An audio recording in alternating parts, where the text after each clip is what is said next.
ஓம் சாந்தி 3-4-2025. இனிமையான குழந்தைகளே, உங்களுடைய இந்த புதிய மரம் மிகவும் இனிமையானது. இந்த இனிய மரத்திற்குத்தான் புழு பூச்சிகள் வருகின்றன. புழுக்களை அழித்து விடுவதற்கான மருந்து மன்மனாபவ. கேள்வி: பாஸ் வித் ஆனர் ஆகக்கூடிய குழந்தைகளின் அடையாளம் என்னவாக இருக்கும்? பதில்: அவர்கள் ஒரு பாடத்தில் மட்டுமல்ல, அனைத்து பாடங்களிலும் முழு கவனம் செலுத்துவார்கள். ஸ்தூல சேவையின் பாடம் கூட நன்றாக உள்ளது. அநேகருக்கு சுகம் கிடைக்கின்றது, இதனாலும் மார்க் சேமிப்பாகிறது. ஆனால் அதனுடன் கூடவே ஞானமும் வேண்டும் என்றால் நல்ல நடத்தையும் வேண்டும். தெய்வீக குணங்கள் மீது முழு கவனம் இருக்க வேண்டும். ஞானம், யோகம் முழுமையாக இருக்க வேண்டும். அப்போது பாஸ் வித் ஆனர் ஆக முடியும். பாடல்: அவர் நம்மை விட்டு பிரிய மாட்டார். ஓம் சாந்தி. குழந்தைகள் என்ன கேட்டீர்கள்? குழந்தைகளுக்கு யாரிடம் மனம் ஈடுபட்டுள்ளது? வழிகாட்டியிடம். வழிகாட்டி என்னென்ன காண்பிக்கிறார்? சொர்க்கத்திற்கு செல்வதற்கான வாசலை காட்டுகிறார். குழந்தைகளுக்கு அதன் பெயரும் தரப்பட்டுள்ளது, கேட்வே டு ஹெவன், சொர்க்கத்தின் வாசல். சொர்க்கத்தின் கதவு எப்போது திறக்கும்? இப்போதோ நரகம் இல்லையா? சொர்க்கத்தின் கதவை யார் திறக்கிறார்? எப்போது திறக்கிறார்? இதை குழந்தைகள் நீங்கள் தான் அறிவீர்கள். உங்களுக்கு சதா குஷி இருக்கிறது. சொர்க்கத்திற்கு செல்வதற்கான வழி உங்களுக்கு தெரியும். மனிதர்கள் சொர்க்கத்தின் வாசலுக்கு எப்படி செல்ல முடியும் என்று மேலா கண்காட்சி மூலம் நீங்கள் இதை காட்டுகிறீர்கள். சித்திரங்களையோ நீங்கள் அநேகம் உருவாக்கி இருக்கிறீர்கள். பாபா கேட்கிறார், இந்த அனைத்து சித்திரங்களுக்குள்ளும் இது சொர்க்கத்திற்கு செல்வதற்கான வழி என்பது யாருக்கும் புரிய வைக்கின்ற மாதிரி எந்த சித்திரம் உள்ளது என்று. சிருஷ்டி சக்கரத்தின் சித்திரத்தில் சொர்க்கத்திற்கு செல்வதற்கான வாசல் தெளிவாக உள்ளது. இதுதான் சரியானது. மேலே அந்த பக்கம் உள்ளது நரகத்தின் வாசல், இந்த பக்கம் சொர்க்கத்திற்கான வாசல். முற்றிலும் தெளிவாக உள்ளது. இங்கிருந்து ஆத்மாக்கள் அனைவரும் சாந்தி தாமத்திற்கு செல்கின்றனர், பிறகு சொர்க்கத்திற்கு வருகின்றனர். இது வாசல். முழு சக்கரத்தையும் கூட வாசல் என சொல்ல மாட்டார்கள். மேலே சங்கம யுகம் காட்டப்பட்டுள்ளதே, அதுதான் முழுமையான வாசல். அதன் மூலம் ஆத்மாக்கள் வெளிவருகின்றனர், பிறகு புது உலகத்திற்கு வருகின்றனர். மற்ற அனைவரும் சாந்தி தாமத்தில் இருந்து விடுகின்றனர். முள் காட்டுகிறது இது நரகம், அது சொர்க்கம் என்று. அனைத்திலும் நல்ல முதல் தரமான புரிய வைப்பதற்கான சித்திரம் இதுவாகும். மிகவும் தெளிவாக உள்ளது. சொர்க்கத்தின் வாசல், கேட்வே டு ஹெவன். இது புத்தி மூலம் புரிந்து கொள்ள வேண்டிய விஷயம் அல்லவா? அநேக தர்மங்களின் விநாசம், ஒரு தர்மத்தின் ஸ்தாபனை நடைபெற்று கொண்டிருக்கிறது. நீங்கள் அறிவீர்கள், நாம் சுகதாமத்திற்கு செல்வோம், மற்ற அனைவரும் சாந்தி தாமத்திற்கு சென்று விடுவார்கள். வாசலோ மிக தெளிவாகவே உள்ளது. இந்த சிருஷ்டி சக்கரம் தான் முக்கியமான சித்திரம். இதில் நரகத்தின் வாசல், சொர்க்கத்தின் வாசல் மிகவும் தெளிவாக உள்ளன. சொர்க்கத்தின் வாசலில் கல்பத்திற்கு முன் யார் சென்றார்களோ அவர்கள்தான் செல்வார்கள். மற்ற அனைவரும் சாந்தியின் வாசலுக்கு சென்று விடுவார்கள். நரகத்தின் வாசல் மூடப்பட்டு சாந்தி மற்றும் சுகத்திற்கான வாசல் திறந்து கொள்ளும். அனைத்திலும் முதல் தரமான சித்திரம் இதுவாகும். பாபா எப்பொழுதுமே சொல்கிறார், திருமூர்த்தி இரண்டாவது சிருஷ்டி சக்கரம். இந்த சக்கரம் முதல் தரமான சித்திரமாகும். யாராவது வந்தால் அவர்களுக்கு முதலில் இந்த சித்திரத்தில் காட்டுங்கள், சொர்க்கத்திற்கு செல்வதற்கான வாசல் இது என்று. இது நரகம், இது சொர்க்கம். இப்போது நரகத்தின் விநாசம் நடைபெறுகின்றது, முக்திக்கான வாசல் திறக்கின்றது. இச்சமயம் நாம் சொர்க்கத்திற்கு செல்வோம், மற்ற அனைவரும் சாந்தி தாமம் செல்வார்கள். எவ்வளவு எளிதாக உள்ளது! சொர்க்கத்தின் வாசலுக்கு அனைவரும் செல்ல மாட்டார்கள். அங்கோ இந்த தேவி தேவதைகளின் ராஜ்யம்தான் இருந்தது. உங்கள் புத்தியில் உள்ளது, சொர்க்கத்தின் வாசலுக்கு செல்வதற்காக நாம் இப்போது தகுதியுள்ளவர்களாக ஆகியிருக்கின்றோம். எவ்வளவு எழுதுகிறோம், படிக்கிறோமோ அந்த அளவு சக்கரவர்த்தி ஆவோம். அவ்வாறின்றி அழுது சண்டை பிடித்தால் தரம் கெட்டு போவோம். அனைத்திலும் நல்ல சித்திரம் இந்த சிருஷ்டி சக்கரம். புத்தி மூலம் புரிந்து கொள்ள முடியும். ஒரு முறை பார்த்துவிட்டால் பிறகு புத்தியை பயன்படுத்தி புரிந்து கொள்ள முடியும். குழந்தைகளாகிய உங்களுக்கு நாள் முழுவதும் இந்த சிந்தனை இருக்க வேண்டும். எந்த சித்திரம் மிகவும் முக்கியமானதாக உள்ளதோ, எதை வைத்து நாம் நல்லபடியாக புரிய வைக்க முடியும் என்று சிந்தனை செய்ய வேண்டும். கேட்வே டு ஹெவன், இந்த ஆங்கில வார்த்தை மிகவும் நன்றாக உள்ளது. இப்போதோ அநேக மொழிகள் ஆகிவிட்டன. ஹிந்தி என்ற சொல் ஹிந்துஸ்தான் என்பதில் இருந்து வந்தது. ஹிந்துஸ்தான் என்ற சொல் ஒன்றும் சரியானது அல்ல. இதன் உண்மையான பெயர் பாரதம் ஆகும். பாரத கண்டம் என சொல்கின்றனர். தெருக்கள் முதலானவற்றின் பெயர்களோ மாறிவிடுகின்றன. கண்டத்தின் பெயர் மாற்றப்படுவது இல்லை. மகாபாரதம் என்ற சொல் உள்ளது இல்லையா? அனைத்திலும் பாரதம் தான் நினைவிற்கு வருகிறது. பாரதம் நமது தேசம் என்று பாடவும் செய்கின்றனர்.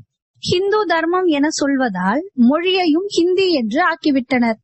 இவை சரியில்லாதவை. சத்தியுகத்தில் உண்மை மட்டுமே இருந்தது. உண்மையானவற்றை அணிந்து கொள்வது, உண்மையானதையே உண்பது, உண்மையே பேசுவது. இங்கு அனைத்தும் பொய்யானவையாக ஆகிவிட்டன. ஆக இந்த கேட்வே டு ஹெவன் என்ற சொல் மிகவும் நன்றாக உள்ளது. வாருங்கள், நாங்கள் உங்களுக்கு சொர்க்கம் செல்வதற்கான வாசல் பற்றி சொல்கிறோம். எத்தனை மொழிகள் ஆகிவிட்டன. பாபா குழந்தைகளாகிய உங்களுக்கு சத்கதிக்கான சிரேஷ்ட வழிமுறை சொல்கின்றார். பாபாவின் வழிமுறை பற்றிய பாடலும் உள்ளது. அவருடைய வழியும் முறையும் தனிப்பட்டது என்பதாக குழந்தைகளாகிய உங்களுக்கு எவ்வளவு சகஜ வழிமுறை தருகிறார். பகவானின் ஸ்ரீமத் படிதான் நீங்கள் நடக்க வேண்டும். டாக்டரின் வழிமுறைப்படி டாக்டர் ஆவார்கள். பகவானின் வழிப்படி பகவான் பகவதி ஆக வேண்டும்.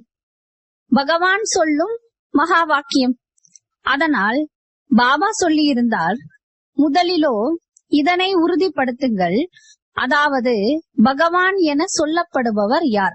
சொர்க்கத்தின் எஜமானர்களாக நிச்சயம் பகவான் பகவதி தான் ஆகிறார்கள். பிரம்மத்திலோ எதுவும் இல்லை. சொர்க்கமும் இங்கே, நரகமும் இங்கேதான் இருக்கும். சொர்க்கம் நரகம் இரண்டும் முற்றிலும் தனிப்பட்டவை. மனிதர்களின் புத்தி முற்றிலும் தமோ பிரதானமாக ஆகிவிட்டுள்ளது. எதையுமே புரிந்து கொள்வது இல்லை. சத்தியுகத்திற்கு லட்சக்கணக்கான வருடம் என்று கூறிவிட்டனர். கலியுகத்திற்கு இன்னும் 40,000 வருடங்கள் இருப்பதாக கூறிவிட்டார்கள். முற்றிலும் கார் இருளில் உள்ளனர். இப்போது குழந்தைகள், நீங்கள் அறிவீர்கள், பாபா நம்மை சொர்க்கத்திற்கு கொண்டு செல்வதற்காக அதற்கேற்ற குணவான்களாக ஆக்குகிறார். நாம் எப்படி சத்தோ பிரதானமாக ஆவது என்பதுதான் முக்கியமான அக்கறையாக இருக்க வேண்டும். பாபா சொல்லி இருக்கிறார், என்னை மட்டும் நினைவு செய்யுங்கள். நடமாடும் போதும், சுற்றி வரும் போதும், காரியங்கள் செய்து கொண்டிருக்கும் போதும் இது நினைவிருக்க வேண்டும். நாயகி நாயகனும் கூட கர்மமோ செய்கின்றனர் அல்லவா? பக்தியிலும் கூட கர்மங்கள் செய்கின்றனர் இல்லையா? புத்தியில் அவருடைய நினைவு இருக்கிறது. நினைவு செய்வதற்காக மாலை உருட்டுகின்றனர். பாபாவும் கூட அடிக்கடி சொல்கிறார், தந்தையாகிய என்னை நினைவு செய்யுங்கள் என்று. சர்வ வியாபி என சொல்லிவிட்டால் பிறகு யாரை நினைவு செய்வார்கள்? பாபா புரிய வைக்கிறார், நீங்கள் எவ்வளவு நாஸ்திகர்களாக ஆகிவிட்டீர்கள். தந்தையையோ நீங்கள் அறிந்து கொள்ளவில்லை. ஓ காட் ஃபாதர் என அழைக்கவும் செய்கிறீர்கள். ஆனால் அவர் யார் என்பது பற்றி எதுவும் புரிந்து கொள்ளவில்லை. ஆத்மா சொல்கிறது ஓ காட் ஃபாதர். ஆனால் ஆத்மா என்பது என்ன? ஆத்மா என்பது தனி. அவரை பரமாத்மா என்கின்றனர். அதாவது சுப்ரீம், மிகவும் மேலானவர், உயர்ந்ததிலும் உயர்ந்தவர் பரமாத்மா. தன்னை பற்றி, ஆத்மாவை பற்றிய ஞானம் உள்ளவர் யாரும் கிடையாது. நான் ஆத்மா, இது எனது சரீரம். 2 பொருட்களோ உள்ளன இல்லையா? இந்த சரீரம் 5 தத்துவங்களால் ஆனது. ஆத்மாவோ அவிநாசியான ஒரு புள்ளி. அது எந்த பொருளால் ஆனதாக இருக்கும்? இவ்வளவு சிறிய புள்ளி. சாது சந்நியாசிகள் முதலானோர் யாருக்குமே தெரியாது. இவர் கூட அநேக குருக்களுக்கு சீடராக இருந்தவர். ஆனால் யாருமே ஆத்மா என்பது என்ன, பரம்பிதா பரமாத்மா யார் என்று இவருக்கு சொல்லவில்லை. பரமாத்மாவை பற்றி மட்டும் தெரியாது என்பதல்ல, ஆத்மாவை பற்றியும் தெரியாது. ஆத்மா பற்றி தெரிந்திருந்தால் நிச்சயமாக பரமாத்மா பற்றியும் தெரிந்திருக்கும். குழந்தை தன்னை பற்றி தெரிந்து கொண்டு தந்தையை பற்றி தெரியாதிருப்பது என்பது எப்படி முடியும்? நீங்கள் இப்போது அறிந்து கொண்டு விட்டீர்கள். ஆத்மா என்பது என்ன, எங்கே வசிக்கிறது? ஆத்மா சூட்சமமானது, இந்த கண்களால் காண முடியாது என்பதை மட்டும் டாக்டர்கள் புரிந்துள்ளனர். பிறகு கண்ணாடி பெட்டியில் அடைத்து வைப்பதால் எப்படி பார்க்க முடியும்? உலகத்தில் உங்களை போன்ற ஞானம் வேறு யாருக்கும் கிடையாது. நீங்கள் அறிவீர்கள், ஆத்மாவும் புள்ளி, பரமாத்மாவும் புள்ளிதான். மற்றபடி ஆத்மாக்கள் நாம் தூய்மையற்ற நிலையிலிருந்து தூய்மையாகவும், தூய்மையான நிலையிலிருந்து தூய்மையற்றவராகவும் ஆகிறோம். அங்கோ பத்தீத் ஆத்மா இருப்பதில்லை. அங்கிருந்து அனைவரும் தூய்மையானவராகத்தான் வருகின்றனர், பிறகு தூய்மையற்றவராக ஆகின்றனர். பாபா வந்து பிறகு பாவனமாக ஆக்குகிறார். இது எளிதிலும் எளிதான விஷயம். நீங்கள் அறிவீர்கள், நாம் ஆத்மாக்கள் 84 பிறவிகளின் சக்கரத்தை சுற்றி வந்து இப்போது தமோ பிரதானமாக ஆகிவிட்டுள்ளோம். நாம் தான் 84 பிறவிகள் எடுக்கிறோம். இது ஒருவரின் விஷயம் கிடையாது. பாபா சொல்கிறார், நான் புரிய வைப்பது இவருக்கு, கேட்பது நீங்கள். நான் இவருக்குள் பிரவேசமாகி இருக்கிறேன், இவருக்கு சொல்கிறேன், நீங்கள் கேட்கிறீர்கள். இது ரதமாகும். ஆக பாபா புரிய வைத்துள்ளார், சொர்க்கத்தின் நுழைவாசல் என பெயர் வைக்க வேண்டும் என்று. ஆனால் இத்துடன் கூடவே புரிய வைக்கவும் வேண்டும், சத்தியுகத்தில் இருந்த தேவி தேவதா தர்மம் மறைந்து விட்டுள்ளது, யாருக்கும் தெரியாது. கிறிஸ்தவர்களும் முதலில் சத்தோ பிரதானமாக இருந்தனர், பிறகு மறுபிறவி எடுத்து எடுத்து தமோ பிரதானம் ஆகிவிடுகின்றனர். மரமும் கூட நிச்சயமாக பழையதாக ஆகின்றது. இது பலவிதமான தர்மங்களின் மரமாகும். மரத்தின் கணக்குப்படி மற்ற அனைத்து தர்மங்களும் பின்னால் வருகின்றன. இந்த டிராமா ஏற்கனவே உருவாக்கப்பட்டது ஆகும். சத்தியுகத்தில் வருவதற்கான வாய்ப்பு வேறு யாருக்கும் கிடைத்து விடாது. இதுவோ அனாதியாக உருவாக்கப்பட்ட விளையாட்டாகும். சத்தியுகத்தில் ஒரே ஒரு ஆதி சனாதன புராதன தேவி தேவதா தர்மம் இருந்தது. இப்போது குழந்தைகளாகிய உங்கள் புத்தியில் உள்ளது, நாம் சொர்க்கத்திற்கு சென்று கொண்டிருக்கிறோம். ஆத்மா சொல்கிறது, நாம் தமோ பிரதானமாக இருக்கும் போது எப்படி வீட்டிற்கு செல்ல முடியும், சொர்க்கத்திற்கு எப்படி செல்ல முடியும்? அதற்காக சத்தோ பிரதானம் ஆவதற்கான யுக்தியும் பாபா சொல்லி இருக்கிறார்.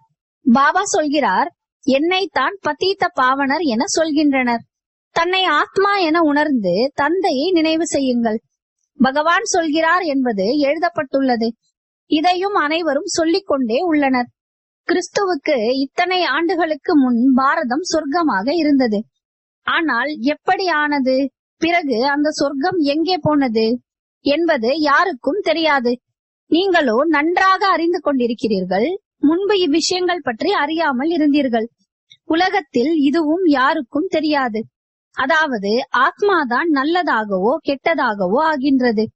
ஆத்மாக்கள் அனைவருமே குழந்தைகள், தந்தையை நினைவு செய்கின்றனர். தந்தை அனைவருக்கும் நாயகனாக உள்ளார்.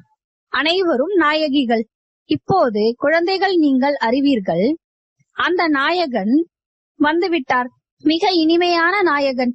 இல்லையென்றால் அனைவரும் அவரை ஏன் நினைவு செய்கின்றனர்? வாயிலிருந்து பரமாத்மாவின் பெயர் வெளிவருவதில்லை என்பது போன்ற எந்த ஒரு மனிதனும் இருக்க மாட்டார்கள். அவரை அறிந்து கொள்ளவில்லை, அவ்வளவுதான்.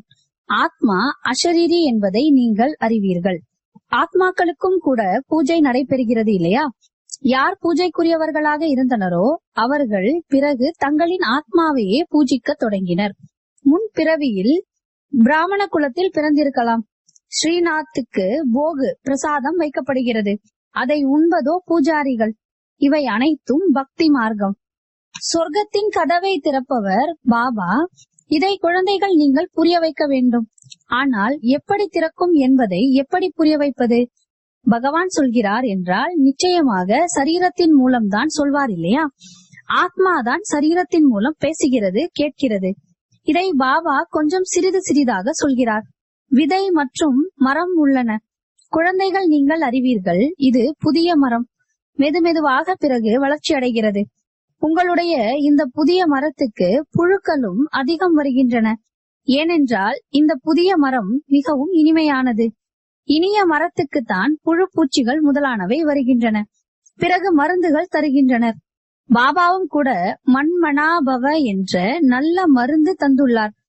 மண்மனாபவ நிலையில் இல்லை என்றால் புழுக்கள் சாப்பிட்டு விடுகின்றன. கிருமிகள் உள்ள பொருட்கள் எதற்கு பயன்படும்? அதுவோ வீசி எறியப்பட்டுவிடும். எங்கே உயர்ந்த பதவி, எங்கே கீழான பதவி, வேறுபாடோ உள்ளது இல்லையா? இனிமையான குழந்தைகளுக்கு புரிய வைத்துக் கொண்டே இருக்கின்றார். மிக இனிமையிலும் இனிமையானவராக ஆகுங்கள். யாரிடமும் உப்பு நீராக ஆகாதீர்கள். ஆக குழந்தைகளும் இனிமையானவர்களாக ஆக வேண்டும். ஆனால் யாருடைய அதிர்ஷ்டத்திலாவது இல்லை என்றால் முயற்சி என்ன செய்வார்கள்? ஃபெயில் ஆகி விடுகின்றனர். ஆசிரியரோ உயர்ந்த அதிர்ஷ்டத்தை உருவாக்குவதற்காக படிப்பு சொல்லித் தருகிறார். ஆசிரியர் சொல்லித் தருவது அனைவருக்குமே தான். வித்தியாசத்தையும் நீங்கள் பார்க்கிறீர்கள். மாணவர்கள் வகுப்பில் தெரிந்து கொள்ள முடியும் யார் எந்த பாடத்தில் சாமர்த்தியசாலி என்று. இங்கேயும் அது போலதான் ஸ்தூல சேவையின் பாடமும் கூட உள்ளது இல்லையா? எப்படி சமையலறை பொறுப்பாளர் உள்ளார் என்றால் அநேகருக்கு சுகம் கிடைக்கிறது. அனைவரும் எவ்வளவு நினைவு செய்கின்றனர். இதுவோ சரிதான். இந்த சப்ஜெக்டினாலும் கூட மார்க்குகள் கிடைக்கின்றன. ஆனால் பாஸ் வித் ஆனர் ஆவதற்கு ஒரு பாடத்தில் மட்டும் இல்லை, அனைத்து பாடங்கள் மீதும் முழு கவனம் செலுத்த வேண்டும். ஞானமும் வேண்டும், நடத்தையும் அது போல இருக்க வேண்டும். தெய்வீக குணங்களும் இருக்க வேண்டும். கவனம் வைப்பது நல்லது. பண்டாரியிடம் யாராவது வந்தாலும் சொல்வார், மண்மனாபவ. சிவபாபாவை நினைவு செய்வீர்களானால் விகர்மங்கள் விநாசமாகும். மேலும் நீங்கள் சொர்க்கத்தின் எஜமானன் ஆகிவிடுவீர்கள். பாபாவை நினைவு செய்து கொண்டே மற்றவர்களுக்கும் அறிமுகம் கொடுத்து கொண்டே இருங்கள். ஞானமும் யோகமும் வேண்டும். மிகவும் சுலபம். முக்கியமான விஷயமே இதுதான். பார்வையற்றவர்களுக்கு ஊன்றுகோலாக ஆக வேண்டும். கண்காட்சிக்கும் கூட யாரையாவது அழைத்து செல்லுங்கள். வாருங்கள், நான் உங்களுக்கு சொர்க்கத்தின் வாசலை காண்பிக்கிறேன் என்று. இது நரகம், இது சொர்க்கம். பாபா சொல்கிறார், என்னை நினைவு செய்யுங்கள், தூய்மையாகுங்கள். அப்போது நீங்கள் தூய்மையான உலகத்தின் எஜமானர் ஆகிவிடுவீர்கள். மண்மனாபவ. அப்படியே உங்களுக்கு கீதை சொல்கிறோம். அதனால்தான் சித்திரங்களை பாபா உருவாக்க செய்துள்ளார். கீதையின் பகவான் யார்? சொர்க்கத்தின் வாசலை யார் திறக்கிறார்? திறப்பவர் சிவபாபா. கிருஷ்ணர் அதை கடந்து செல்கிறார். ஆனால் பெயர் கிருஷ்ணருடையதை வைத்துவிட்டனர். முக்கியமான சித்திரங்களே 2. மற்றவை எல்லாம் சிறிய துண்டுகள். குழந்தைகள் மிகவும் இனிமையானவர்களாக ஆக வேண்டும். அன்போடு உரையாட வேண்டும்.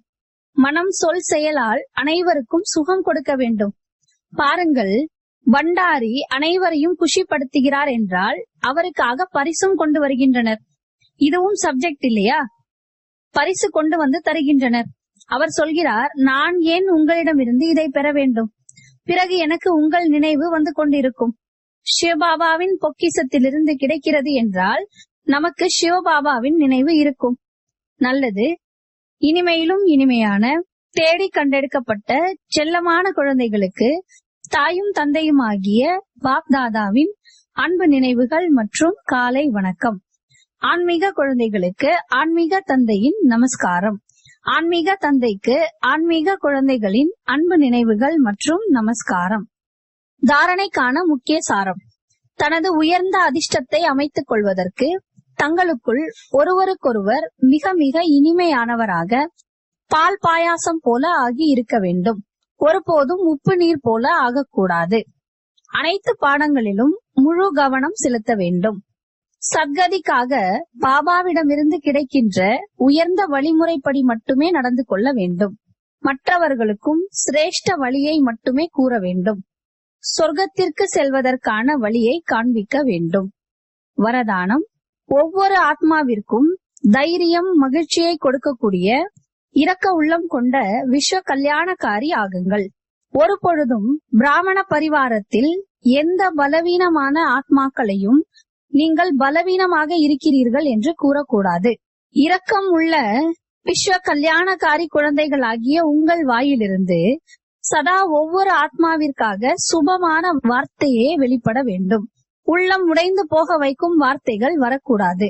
யாரேனும் பலவீனமாக இருந்தால் அவர்களிடம் ஒரு பிரேரணையோ கல்வியோ கொடுக்கிறீர்கள். ஏனெனில் முதலில் சக்திசாலியாக ஆகி பிறகு படிப்பினையை கொடுங்கள். முதலில் நிலத்தில் தைரியம் மற்றும் மகிழ்ச்சியினுடைய உரத்தை போடுங்கள். பிறகு விதை போடுங்கள். அப்போது ஈஸியாக விதை பலன் தரும். இதன் மூலமாக உலக நன்மைக்கான சேவை தீவிரமாகிவிடும். ஸ்லோகன்: பாபாவின் ஆசீர்வாதத்தை எடுத்துக்கொண்டே சதா நிறைந்த தன்மையின் அனுபவம் செய்யுங்கள். அவ்யக்த பிரேரணை: கம்பைன் ரூபத்தின் நினைவின் மூலம் எப்போதும் வெற்றியாளர் ஆகுங்கள். சதா ஒவ்வொரு காரியத்தை செய்தாலும் தன்னை கர்ம யோகி ஆத்மா என அனுபவம் செய்யுங்கள். எந்த காரியத்தை செய்தாலும் நினைவு மறக்கக்கூடாது. கர்மம் மற்றும் யோகம் இரண்டும் இணைந்தே இருக்க வேண்டும். எப்படி இணைந்த பொருளை பிரிக்க முடியாது, அதுபோன்று கர்ம யோகி ஆகுங்கள். ஓம் சாந்தி.